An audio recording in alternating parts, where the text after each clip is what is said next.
Vous êtes-vous déjà réveillé vers 3 heures du matin avec le sentiment que Dieu vous appelait à prier?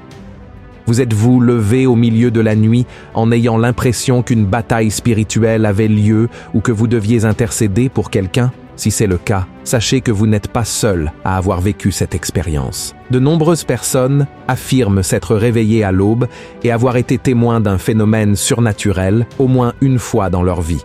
Mais pourquoi cela se produit-il? Est-ce réellement lié au domaine spirituel ou est-ce simplement un produit de notre subconscient qui continue de fonctionner même pendant les phases les plus profondes de notre sommeil? C'est ce dont nous allons parler dans la vidéo d'aujourd'hui. Mais avant de commencer, je tiens vraiment à ce que vous vous abonniez à ma chaîne, car chaque jour, je veux vous aider dans votre cheminement avec Dieu. Il vous suffit de cliquer sur le bouton « S'abonner » sous la vidéo et sur la petite cloche à côté pour être notifié à chaque fois que je publie une nouvelle vidéo. D'accord? Alors, suivez-moi. Saviez-vous que l'heure autour de 3 heures du matin est souvent appelée « l'heure du diable » ? On pense qu'il s'agit d'une période où Satan et ses démons ont plus de pouvoir sur la terre et sont plus susceptibles d'attaquer la vie des gens. C'est également à ce moment-là que la plupart des personnes impliquées dans la magie noire préfèrent accomplir leurs rituels et leurs sorts. Cela pour 2 raisons. D'abord, elles croient qu'à 3 heures du matin, il existe une connexion avec les esprits maléfiques. Ensuite, tout comme nous utilisons les premières heures de la nuit pour rechercher une intimité avec Dieu, elles utilisent ce moment pour se rapprocher des entités qu'elles vénèrent. Pourquoi à 3 heures du matin? La Bible nous dit, dans les évangiles de Matthieu, Marc et Luc, que Jésus est mort à la 9e heure, ce qui correspond, selon nos calculs actuels, à 15 heures. Pour cette raison, on dit que Satan a choisi 3 heures du matin pour se moquer de Dieu. De plus, la Bible fait référence à la nuit et à l'obscurité comme une période associée au péché. Le passage utilisé pour cela provient des paroles de Jésus dans Jean 3. Regardez ce qu'il a dit. Et ce jugement, c'est que, la lumière étant venue dans le monde, les hommes ont préféré les ténèbres à la lumière, parce que leurs œuvres étaient mauvaises. Car quiconque fait le mal est la lumière, et ne vient point à la lumière, de peur que ses œuvres ne soient dévoilées. Mais celui qui agit selon la vérité vient à la lumière, afin que ses œuvres soient manifestées, parce qu'elles sont faites en Dieu. Et l'idée que la période autour de 3 heures du matin est véritablement associée au diable prend encore plus de sens lorsqu'on lit dans les Écritures que Jésus a été trahi par Judas pendant la nuit, et que Pierre l'a renié 3 fois avant que le coq ne chante, c'est-à-dire avant l'aube. Avez-vous remarqué qu'à partir de 3 heures du matin, l'atmosphère dans les boîtes de nuit devient plus lourde? C'est aussi à ce moment-là que le plus grand nombre de personnes sont impliquées dans des activités comme la drogue, la prostitution, les vols et les meurtres. De plus, les premières heures de la matinée enregistrent le plus grand nombre d'accidents de la route mortelle. En essence, Jésus est mort à 15 heures pour nous sauver et nous libérer, tandis que Satan utilise 3 heures du matin pour nous condamner, nous entraîner à la perdition et même causer notre mort physique et spirituelle. Par ailleurs, plusieurs films d'horreur montrent des horloges affichant 3 heures du matin lors de scènes effrayantes.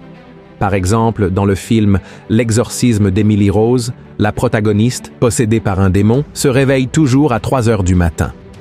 Un autre film bien connu qui fait de nombreuses références à cette heure est Conjuring, les dossiers Warren. Malgré tous les aspects négatifs que je vous ai montrés à propos de cette heure, elle devrait également revêtir une importance capitale pour nous, en tant que chrétiens, tout comme elle l'a été pour les hommes et les femmes du passé. Dans le passé, les gens se couchaient très tôt, dès le coucher du soleil.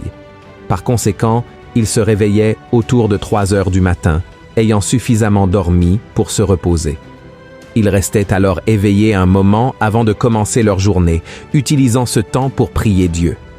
De nombreux érudits bibliques croient que le psalmiste a composé le psaume 119 précisément à cette période.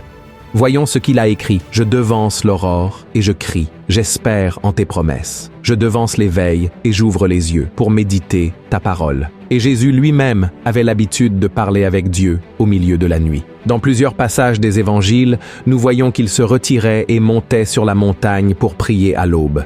En fait, l'un des moments les plus importants de la vie terrestre de Jésus, lorsqu'il se transfigure et rencontre Élie et Moïse, pourrait avoir eu lieu à cette heure, puisque Pierre a proposé de construire des tentes pour qu'il reste là. Maintenant que vous comprenez tout l'aspect spirituel entourant l'heure de 3 heures du matin, commençons à comprendre les raisons pour lesquelles Dieu nous réveille souvent à ce moment-là. Mais avant cela, il faut savoir que nous nous réveillons parfois la nuit, non pas parce que le Seigneur nous a appelés, mais parce que nous avons mangé quelque chose qui ne nous convenait pas, que nous avons passé trop de temps à regarder la télévision ou à utiliser notre téléphone avant de dormir, ou encore parce que nous sommes préoccupés par quelque chose. Une autre chose importante à savoir est que, pendant la nuit, nous avons la meilleure opportunité d'avoir une plus grande intimité avec Dieu. Non pas parce qu'il y aurait moins de personnes priant et parlant avec le Seigneur, comme certains le pensent, mais parce que c'est pendant cette période que nous sommes seuls, dans le silence, sans aucune interférence extérieure, que ce soit des personnes, des situations ou même des réseaux sociaux. Ainsi, le Seigneur peut nous réveiller à l'aube pour prier, car il sait que, pendant la journée, nous sommes tellement occupés par nos tâches que nous ne prions pas avec tout notre cœur. C'est ce qui est arrivé au prophète Samuel lorsqu'il était encore jeune. La Bible nous montre, dans le livre de 1 Samuel chapitre 3, qu'à cette époque, Dieu parlait rarement à ses serviteurs, et les visions spirituelles étaient peu fréquentes, jusqu'à une nuit où Samuel et le prophète Élie, son maître, se couchèrent dans le sanctuaire où se trouvait l'arche du Seigneur. Alors, Samuel entendit une voix l'appelant par son nom. Le jeune homme alla voir le prophète et lui dit « Me voici ». Mais le prophète Élie lui répondit qu'il ne l'avait pas appelé et lui demanda de retourner se coucher. 2 fois encore, Samuel entendit quelqu'un l'appeler par son nom. Et sans savoir ce qui se passait, il retourna voir Élie, qui comprit alors ce qui se passait. C'était Dieu lui-même qui appelait Samuel. Voyons ce qui s'est passé ensuite.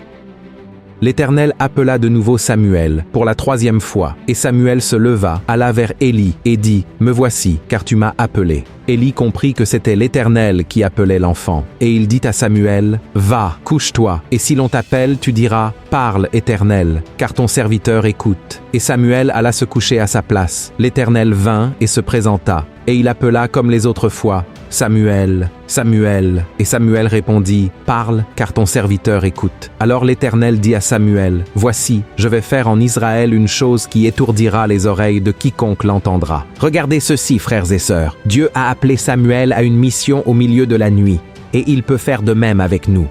Et tout comme le jeune Samuel, nous devrions aussi dire au Seigneur « Parle, Seigneur, car ton serviteur écoute ». Car lorsque Dieu nous appelle, soyez assurés qu'il a une raison pour cela. Même lorsque nous dormons, le monde spirituel reste toujours actif, et le Saint-Esprit peut nous réveiller pour intercéder pour nos vies, nos familles, notre Église, ou la vie d'un frère ou d'une sœur qui pourrait traverser une attaque spirituelle. Beaucoup de choses mauvaises se produisent pendant cette période de la nuit, et la grande majorité des personnes qui pourraient prier sont endormies. Frères et sœurs, la prière d'un enfant de Dieu a un grand pouvoir dans le domaine spirituel, et c'est pourquoi nous devons répondre lorsque le Seigneur nous appelle à prier. Voyez ce que dit le Seigneur. « J'aime ceux qui m'aiment, et ceux qui me cherchent me trouvent. » Amen. À travers une simple prière, peut-être qu'un jeune de ta famille, impliqué dans des vices, sera libéré. Un proche, qui pourrait être victime d'un vol ou d'un accident de la route, recevra une protection divine. Il se peut même qu'une personne malade, souffrant sur un lit d'hôpital, reçoive la visite d'un ange du Seigneur parce que tu as prié pour elle. De plus, prier à l'aube est un signe de dépendance envers Dieu, car au lieu de dormir, nous montrons que nous avons faim et soif de sa présence. Alors, mon frère, profite de ce moment où Dieu t'appelle pour lui confier tes problèmes, tes luttes. Remets entre les mains du Père tout ce qui est dans ton cœur, tes peines, tes angoisses, tes peurs. Et tu te demandes peut-être maintenant, « Mais pasteur, je ne sais même pas comment prier correctement. Que ferais-je si Dieu m'appelle au milieu de la nuit ?» Mon frère, tu peux te lever du lit, prendre ta Bible, t'agenouiller et lire un psaume, par exemple. Savais-tu que Jésus a également prié les psaumes? Face à la souffrance sur la croix, quand il a été séparé du Père à cause de nos péchés, Christ a prié le psaume 22 lorsqu'il a dit « Mon Dieu, pourquoi m'as-tu abandonné ?» Ainsi, tu peux lire plusieurs psaumes comme une forme de prière. Un excellent chapitre à lire pendant la nuit est le psaume 23 par exemple. Un psaume qui montre que le Seigneur contrôle nos vies et que nous n'avons rien à craindre. Amen. Ce simple acte pendant la nuit semble avoir un grand pouvoir dans le domaine spirituel. Dieu pourrait bien remporter une bataille sans notre aide, mais pourtant, le Seigneur veut que toi et moi participions à cette lutte à travers nos prières. Et avant de conclure cette vidéo, il est crucial de clarifier une chose. Bien que 3 heures du matin soit considérée comme l'heure du diable, l'ennemi ne possède rien, et encore moins le temps. Au contraire, la Bible dit que c'est Dieu qui a créé le temps, et qui contrôle les saisons, les jours et les années. Et plus encore, dans 1 Pierre, chapitre 5, il est écrit que le diable rôde comme un lion rugissant, cherchant qui dévorer. En d'autres termes, le diable n'a pas d'heure spécifique pour agir. Pourquoi attendrait-il que l'horloge affiche 3 heures du matin alors qu'il peut détruire la vie des gens à tout moment? Ainsi, mon frère, si tu te réveilles au milieu de la nuit, ne perds pas ton temps à penser aux soucis du lendemain. Fais comme Jésus, lève-toi et prie. Invoque le sang de Jésus sur la vie de ton conjoint, de tes enfants et de toutes les personnes que tu connais, profitant pour louer et remercier le Seigneur pour tout ce qu'il a accompli, pour les délivrances qu'il a accordées. Et peu importe l'heure du jour ou de la nuit, Dieu est toujours plus puissant que Satan. Il reste la lumière du monde qui dissipe toutes les ténèbres qui pourraient t'entourer. Amen. Regarde ce qu'il a dit. Jésus leur parla de nouveau et dit « Je suis la lumière du monde. Celui qui me suit ne marchera pas dans les ténèbres, mais il aura la lumière de la vie. » Si ce message t'a plu, partage-le avec tes amis et ta famille. J'espère te retrouver dans la prochaine vidéo. Que Dieu te bénisse puissamment. Je t'envoie une chaleureuse accolade.